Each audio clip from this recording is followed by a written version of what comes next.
Hello guys, कैसे हैं आप सब। आपका इस चैनल पर दिल से बहुत बहुत स्वागत है।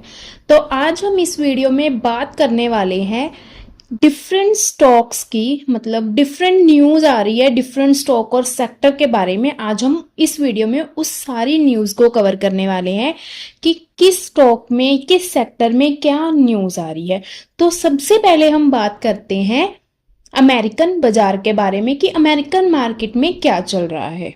तो अगर हम अमेरिकन बाजार की बात करें तो उसमें बहुत वॉलेटिलिटी चल रही है। मतलब कि डो जोन अगर हम देखें कि लाल निशान में ही क्लोज हुआ है, रेड में ही क्लोज हुआ है। इसका मतलब है कि डो जोन अपनी प्रीवियस क्लोजिंग के नीचे क्लोज हुआ है, मतलब वो रेड में है। हाँ, एक टाइम पर इसमें एक अच्छा मतलब ग्रीन कैंडल अच्छी तेजी देखने को मिली थी, बट अगर हम बात करें तो वो क्लोज किस पे हुआ है, रेड पे ही हुआ है। और अगर हम नेस्टेक की बात करें तो इसमें तो भयंकर गिरावट देखने को मिल रही है। लगभग 1.25% के करीब करीब इसमें गिरावट देखने को मिली है। अगर हम बात करें कि ये पहले ही गैप डाउन हुआ था और उसके बाद ये लगातार नीचे जा रहा है, लगातार इसमें नीचे गिरावट आ रही है। जब से ये आज ओपन हुआ है तो इसमें भारी गिरावट देखने को मिली है। तो नेक्स्ट हम बात करते हैं टेस्ला की। टेस्ला की बैंड बजती दिख रही है। जैसे कि अगर हम बात करें कि इलॉन मस्क जब से पॉलिटिकल साइड पर गए हैं तो इस स्टॉक में बहुत हलचल हुई है कि ये जिससे क्या हुआ है कि इनके बिजनेस को भयंकर इफेक्ट, मतलब बहुत बुरा इफेक्ट हुआ है। क्योंकि अगर हम बात करें कि यूरोप में टेस्ला की मसले ही नहीं खत्म हो रही, उनकी प्रॉब्लम्स ही नहीं खत्म हो रही और उनकी जगह जो बीआईडी है उसने ले ली है। जैसे कि आप देख रहे हैं कि टेस्ला की जो सेल्स है यूरोप में वो 40% कम हो गई है, उसकी जगह किसने ले ली है। और अगर हम BYD की बात कर ले, जो एक न्यू कार रजिस्ट्रेशन हो रही है वो 3 गुना ज्यादा हो रही है। अगर हम बात करें कि टेस्ला यूरोप में बहुत कम हो रही है, एक तरह से इनका बिजनेस बहुत ज्यादा कम हो रहा है। और सबसे ज्यादा बाजी किसने लगाई है, चाइना की BYD ने, जिसकी रजिस्ट्रेशन बहुत अच्छी हो रही है। तो इससे पता चल रहा है कि पॉलिटिक्स में जाकर जो भी एलोन मस्क का था, अब तो चलो वो बाहर आ चुका है, बट उस चीज ने कैसे उसकी बिजनेस को अफेक्ट कर दिया है। और अगर हम नेक्स्ट कंपनी की बात करें तो वो कौन सी, सीजी पावर। सीजी पावर का क्या है कि आज उसमें अच्छी तेजी, मतलब मार्केट में अच्छी तेजी देखने को मिली है। और उसका रीजन क्या है कि जो उन्होंने अपना फर्स्ट लॉन्च किया है, मतलब कि अगर हम बात करें कि CG power launch its first 7,600 crore के जो सेमीकंडक्टर है उन्होंने असेंबल किया यूनिट गुजरात में, जिसकी वजह से हमें इसमें बहुत तेजी देखने को मिली है। स्टॉक में अच्छी तेजी देखने को मिली है क्योंकि जैसे ही ये न्यूज मिली है तो इसमें काफी अच्छी 3.5 नहीं 4.5% तेजी देखने को मिली है इसमें। तो नेक्स्ट हम अगर बात करें तो वो है जीएसटी।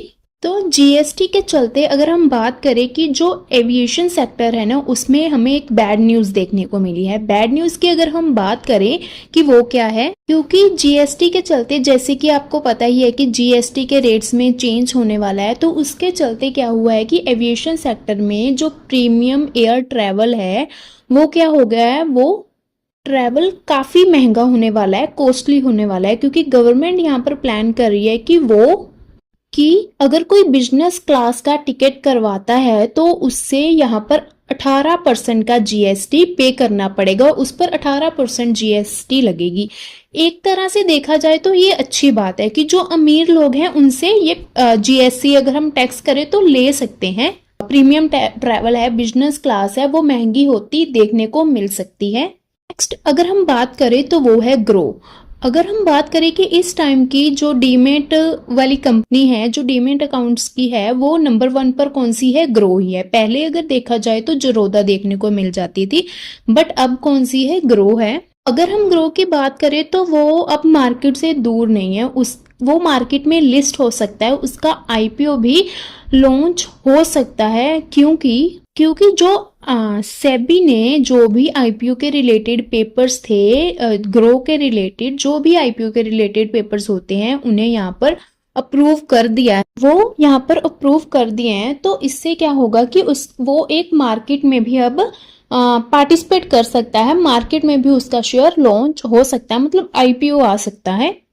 नेक्स्ट अगर हम पीएनबी की बात करें कि पंजाब नेशनल बैंक की बात करें, तो पीएनबी क्या करने जा रहा है, क्रेडिट कार्ड बिजनेस को फ्रेश पुश देने जा रहा है। कब से? नवंबर से। तो पीएनबी में भी हमें क्रेडिट कार्ड के रिलेटेड हलचल होती दिख सकती है। कब से? नवंबर मंथ से। नेक्स्ट अगर हम मदरसन की बात कर ले तो जो मदरसन है, यहाँ पर जो एक्विजिशन होने वाली थी वो अब हो गई है। जापान ने 80% स्टेक्स जो हैं वो खरीद लिए हैं, लगभग 184 मिलियन डॉलर के हैं। उन्होंने यहाँ पर 81% का स्टेक ले लिया है। हम मदरसन की बात कर ली तो ये काफ़ी अच्छी कंपनी है, ये इंटरनेशनली काम करते रहते हैं, एक्विजिशन करते रहते हैं। नमूरा की अगर बात कर ले तो नमूरा ने यहाँ पर एक बहुत अच्छे पॉइंट यहाँ पर रखे हैं। नमूरा ने क्या प्रोडिक्ट किया है कि जो टैरिफ है इंडिया पे वो क्या 25% रिड्यूस हो सकता है। कब? नवंबर पे। मतलब अभी है सितंबर, अक्टूबर, नवंबर में 25% कम हो सकता है।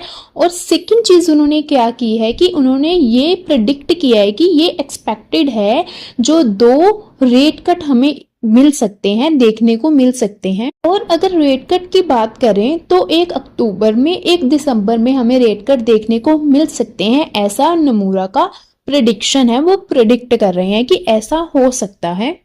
एक तरह से देखा जाए तो ये रेट कट है ये अच्छी बात है, क्योंकि मार्केट में भी लिक्विडिटी आ जाती है और जो बिजनेस वाले हैं उनके लिए भी ये अच्छी चीज होती है। नेक्स्ट अगर हम बात करें तो वो है GR इंफ्रा प्रोडक्ट लिमिटेड। इसको क्या है, इसको ऑर्डर देख तो अगर हम बात करें GR इंफ्रा प्रोडक्ट लिमिटेड तो इन्हें एक ऑर्डर, बहुत अच्छा ऑर्डर इन्हें बहुत अच्छा ऑर्डर मिला है। वो कितने का है? 367 करोड़ का मिला है। और ऑर्डर भी कह सकते हैं और कह सकते हैं LOI मिली है। तो ये एक अच्छा चीज है कि इन्हें ऑर्डर मिला है। अगर हम बात करें तो वो क्या है, ऑनलाइन गेमिंग बिल्स के बारे में। तो अगर आपको पता ही है कि इस बिल को, मतलब ये बिल पास हुआ था कि कुछ ऑनलाइन रियल मनी रिलेटेड जो गेम्स है वो बंद हुई थी, बट जो बिल्कुल ही न्यू, मतलब इस पर ही डिपेंड थी कि वो रियल मनी पर ही काम करती थी, वो तो ऑब्वियस है कि वो लीगली एक्शन लेंगे, मतलब तो वो तो कोर्ट में जाएंगे ही जाएंगे, वरना उनका काम जो है वो खत्म हो जाएगा। तो उन्होंने जो A23, आपने सुना ही होगा, इसकी ऐड भी आई थी कि जो A23 है वो क्या है, मूव हो गई है। मतलब उन्होंने कर्नाटका के हाई कोर्ट में अपील की है। मतलब उन्होंने, तो जो ये लॉ आया उसको चैलेंज करते हुए देखने को मिल रही है। तो इसका क्या रिजल्ट आएगा या क्या बात होगी वो तो हमें आगे चलकर ही पता चलेगी। मंडे को पता चलेगा कि इस चीज का क्या इम्पैक्ट होगा, क्योंकि ये सारी न्यूज ही किसी सेक्टर या किसी स्टॉक में उसके बढ़ने या कम होने का एक रीजन होता है। इसके अलावा भी बहुत होते हैं, बट ये न्यूज भी एक अच्छा इंपॉर्टेंट रोल प्ले करती है किसी भी स्टॉक के ऊपर, मतलब अप होने या नीचे जाने में। आई होप आपको ये वीडियो हेल्पफुल लगी होगी। अगर आपको ये वीडियो हेल्पफुल लगी है तो please like and subscribe my channel. Thank you.